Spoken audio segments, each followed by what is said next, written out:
مجمع الزوائد میں موجم اوسط للطبرانی کے حوالے سے حدیث نمبر 14532 نمبر کے تحت روایت ہے ابن عباس رضی اللہ تعالیٰ عنہ سے کہ ام کلثوم رضی اللہ تعالیٰ عنہ نبی پاک صلی اللہ علیہ وسلم کی خدمت میں آئیں.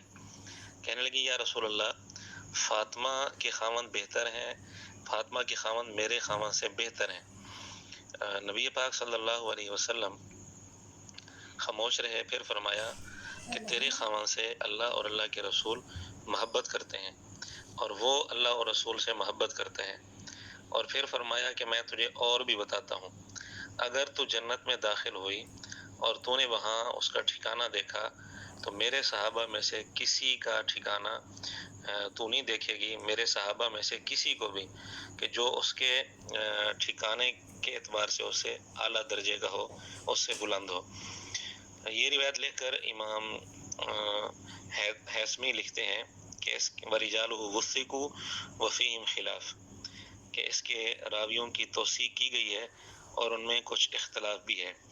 تو ان الفاظ سے کم از کم اتنا اندازہ ہوتا ہے کہ اس روایت کی سند حسن درجے کی ہے.